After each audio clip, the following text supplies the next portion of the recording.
So I was gonna film this video last night at 3 a.m. and then I decided maybe I should let the tears dry before I show up on camera.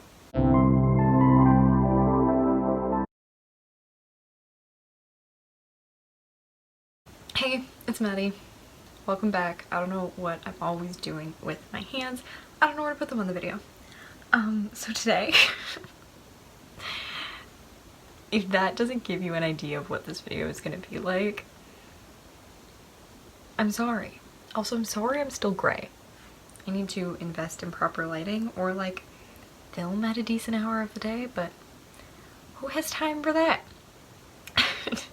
Today we're talking about the book The Inexplicable Logic of My Life by, I'm probably gonna butcher this name, Benjamin Alire Saenz. I am not Spanish. I'm going to preface this entire review by saying that. The extent of my knowledge of Spanish comes from Dora. So I'm sorry. That's where we're going. I've tried to do a little bit of research on some of the characters' names so I get them right, but if I butcher them, I'm sorry. So this book is by the same author who wrote Aristotle and Dante Discover the Secrets of the Universe. I read that book about a year ago, I think, and I have to say, this book is far superior, and I know that's gonna be a controversial opinion because people love Aristotle and Dante Discover the Secrets of the Universe. I did love the book, but the ending of that one didn't really like hit home with me. I think I like wanted more development between Aristotle and Dante before that like build up and they get together. Maybe that's just me being picky. I don't know. Anyways, enough about that book. So, the plot of this book is Salvador used to know his place with his adoptive gay father, their loving Mexican-American family, and his best friend Samantha. But it's senior year and suddenly Sal is throwing punches, questioning everything and realizing he no longer knows himself. If Sal's not who he thought he was, who is he? This... Did I cry? Yes, it's fine. On topic. The writing. Let's start there. The writing in this book is phenomenal. Saenz does like this beautiful job of articulating things in like a really unique way and voice that the reader can like visualize it and understand what he's talking about, but it's also a very unique perspective on what's happening to the characters and within their world. So one of my favorite things in this book is they talk about a lot of the times like maybe that's the way they show their love or the way that he knows how to show his love. So sometimes it's little things like slipping someone a couple extra dollars or something like that, or making them food or things like that, but it also becomes this more nuanced conversation around the ideas of people who struggle how to show their love and their affection to other people. And for some of Sal's friends, they don't feel that love from their parents, and there's these conversations of maybe they're showing their love in the only way that they know how, even if that's not a really healthy way to show love. I hope that kind of makes sense.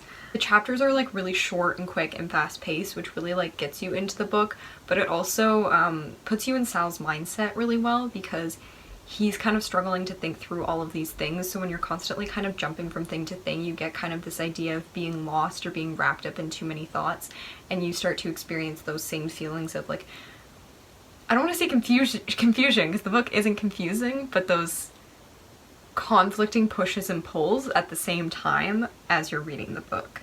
I wrote down some quotes from it. I think this is a good quote. This probably just sums up kind of the way the characters in this book are, and it's, I couldn't do anything about all the hurt, but I could hold him. One of the major themes in this book is topics of support, friendship, and family around difficult ideas such as cancer, grief, and loss, and the ways that, especially as a teenager and as someone who is still like growing and developing, how we navigate all of that together. Salvador has this complicated relationship with his, well, I don't want to say it's complicated. Him and his father are incredibly close. His father knew his mother, who passed away when he was 3, and he adopted him afterwards and took him in. So he does have his father's last name. His father's family is Mexican American, but Salvador himself is white. So he has he struggles sometimes with people not perceiving him as part of the culture that he was raised in. And I always think conversations like this are really interesting to me because they really show how much the concept of race is like built as a construct into our society. For me, I am an Indigenous person, even though I am incredibly pale, even though you can't tell because the lighting's terrible. And I've had like a similar experience to Salvador where people deem me as like not native enough. It might be a little bit different because obviously I wasn't adopted into that culture, like that was the culture that I was born into. But it shows the way that like having these cookie cutter ideas of who these people are within certain communities is detrimental. And I think there's a lot of conversations that kind of play out in that way. Back to the idea of family. Yeah, and so for Salvador, his mother figure has basically been his mima, or his grandma, and how she's been this huge support in his life. And very early on in the book, you find out that she is ill, and she's quite sick with cancer. So that's something else that he has to be able to navigate and try to put together, as well as trying to reconcile his relationship, or his like lack of relationship and memories of his biological mother, and the fact that he has no idea who his biological father is. At the same time, the other characters that we run into this book are Samantha, who is his best friend. They've been best friends since they were really, really little. Her mother, Sylvia, who they have like a very strained relationship between the two of them. Sylvia's raising Sam on her own, but she's kind of running out and living her own life with all these different boyfriends and not really taking the time to care or love for Sam in the way that she needs. As well as their friend Fito, who comes from a family of people who struggle with drug addictions. His mother wasn't really present because she really struggled with these things. Vito's father wanted to take care of him but couldn't help him, and all of his brothers have basically kind of fallen down the same path as his mother, but he's so determined to get out of it. So I think one of the things that I really love about this book and about the message of family that it gives is it really presents this beautiful message of the idea of a found family. So many of the people in this book that come together aren't biologically related to each other in any ways, but it doesn't matter because they create their own family all on their own.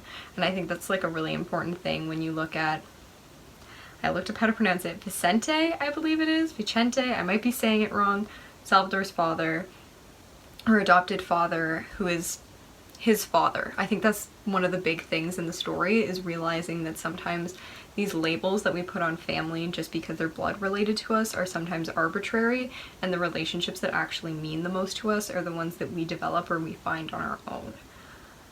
That, going off of that message a little bit before I get into Salvador's father, I'm just rambling. There's so much good about this book that I want to talk about. But going off of that message for a little bit, is this book does such a good job with platonic relationships, and it makes my little heart so happy. As someone who does not like to read romance, isn't really into all of that stuff, it's really aggravating to not be able to find stories that like reflect the relationships that I have with the people around me in my life, and to be able to see people talk about and recognize friendships as just as valid, as if not more valid or necessary for one's life as romantic relationships, is so refreshing, especially when it is done so well like it is in this book. Particularly, this book does a good job of balancing it out between the younger people in the book as well as the older people, and also these ideas between the past and the present and the way that they can connect to one another, and recognizing how those relationships develop and help us over time. Whew, breath. Okay, let's talk about Salvador's father. This man. I should really start a book, like a list of the best parental figures in books and like the worst, because I have read some books this year that have some awful parents, and then I have read books like this where I just want to find this man and give him a hug and tell him how phenomenal he is and be like, you're doing a great job. You got this. You are dream father material. Like, killing it, crushing it, we love. He is so supportive, not only of Sal, but of the people around him. And I think that is so important because I think a lot of times parents draw this line between like, well, they're your friend and they have their parents, and that's an issue their parents should be dealing with, and they don't recognize the fact that like, maybe that adult isn't in the position to support that child in the way that that child needs to be supported, and they need someone else in their lives. And Vicente, he's totally like, yep, I will be that person for you if your parental figure can't be that person for you. There is a line in the book where he straight up says, he's like, some people collect stamps. I collect 17-year-old children, which I realize sounds a lot more creepy when I say it out loud, but it is so sweet and wholesome in the book that like, you realize what makes him happy is being able to like develop these connections with these kids and support them in the ways that they need to be supported, and he gives so much and he doesn't take enough for himself, and it hurts my heart. But that also gets developed over this story. I'm trying to keep it roughly spoiler free here while also fangirling and dying a little on the inside.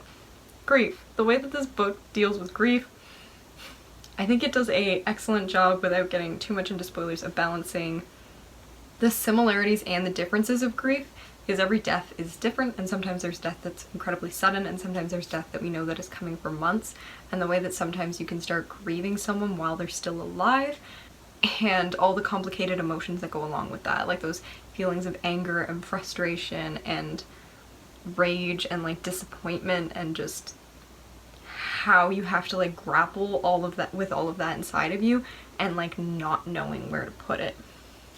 And I think that's a big thing that Salvador is experiencing throughout the book, is Sal doesn't know where to put all of these emotions that he has in him, and that's why he's, as it says in the description, like throwing punches, because basically it just like needs to get out of him somehow. And I think everyone goes through a period in life where there's so much inside of them that could become something, but you don't know what it's going to become, and there's this fear of not becoming the right version of yourself right away. Because I think we put a lot of pressure on teenagers to immediately be like, figure out who you are, and that is who you will be for the next 60 years of your life. And that's not how the world works. And this book realizes that, and we love it. Other things I love about this book. Okay, I need to like speed round before I wrap this up. The dog in this book is perfect. They never tell you what kind of dog it is, but its name is Maggie, and that's the name of my dog. So I'm just imagining a little fluffy Sheltie, because that's what my dog is, and they just curl up with whoever needs them, whenever, and they're wholesome beings, and dogs deserve the world. Next point. Food. Food is a huge thing in this book, particularly in relation to culture and family. They make like tortillas from scratch and like a whole bunch of other traditional Mexican food. But they talk about like the way that they roll the dough out into like a perfect circle, and then they cook it, and then Salvador like slathers butter on it, and he always eats the first one. And it made me really hungry, and it made me want to learn how to eat. I know how to eat tortillas. It made me want to learn how to make tortillas. So if I end up doing that for some reason instead of my schoolwork, we can blame books. I think I can blame books for a lot of the weird habits that I pick up where I'm like, that seems cool, I want to learn how to do it too. Music, there's a lot of music mentioned in this book, which is really good, really cool.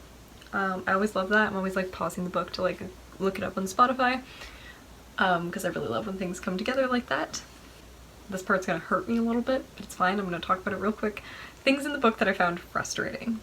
Just as a content warning, there is homophobic language used, particularly the F slur, directed at particularly Salvador's father, because he is gay. And so that can be difficult to read at times, and some of those ideas. But I did find the book deals with like the idea of sexuality very well, but some of the concepts of gender in the book I found a little bit frustrating, where there's these conversations about like Sam really liking shoes and that being like a girl thing or things like that, or this idea of like feeling like needing to be a man. And I think the man thing bothered me less because it was structured more in this idea of like moving from childhood to adulthood, and in Salvador's case with his gender identity, like from boy to man. But I found sometimes it was a little bit frustrating because it felt like Salvador and Sammy were putting each other into these boxes of who they needed to be, even though like that's not true. Like Sammy's not very much like those domestic feminine roles. Like Salvador's the one who can cook and clean and things like that. I hate talking about this in like such binaries because that's not how the world works.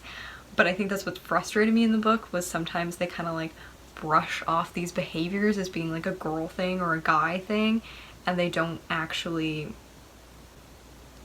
peel apart the complexities of gender a little bit more. That just might be like with the things that I've studied and the types of stories that I've been reading lately have had such good representation, that this is probably something that's like a more traditionally, I don't want to call it heteronormative because we have queer characters, we have multiple queer characters, but some of those ideas of the gender binary still hold true, if that makes sense. So that was the only thing that I had a little bit of couple qualms with, where sometimes I was reading it and I was like, I don't really like the way that they said that. Oh, okay. If I had to sum up this book in one pitch to you, how would I do that? I would say this book is for anyone who has ever lost someone, even if that person is yourself. Because I think that is also part of what the author is trying to do here, is to tell us that sometimes the people that we need to grieve and we need to let go of are the people we thought we were, in order to become the people we need to be or we want to be in order to fulfill our perceptions of ourselves. I thought this video was going to be more chaotic. I guess it was. I was bouncing all over the place, but I wanted to end on that wholesome note of self-acceptance and appreciating oneself before moving forward in life. So that's where I'm going to leave you, with this idea that this book is for anyone who has ever lost anyone, even if that person is yourself. I would highly, highly recommend taking the time to read this story. It is gorgeous, and I can't speak more highly of it. If you loved Aristotle and Dante Discovered the Secrets of the Universe, you'll definitely love this book. Maybe you'll agree with me and think that it's a little bit better. Maybe that's just because a lot of things in this book related to me personally. I don't know. Either way, 5 stars. We love. And now, my friends, it's time for me to go back to schoolwork, which makes me sad. But in the meantime, if you want to listen to me babble on about other things, you can subscribe to my channel and check out all my other videos that I have. I will be doing a September wrap-up coming soon, which I'm super looking forward to. I'm trying to cram as many books into the rest of this month as humanly possible, so we'll see how that goes. The blog is linked down below. I'm hoping to get back to posting at least once a week coming up soon, as well as my Instagram and my Goodreads if you want to follow along with what I'm reading. I'm trying to get a little bit better at like updating while I'm reading, even if it's just like key smashes. I love this book so much, but that might be entertaining for you to see. I don't know. Until then, enjoy your books. Please check this story out. I need more people to read it so I can just scream with them about the joy that this novel is. And until then, have a great week.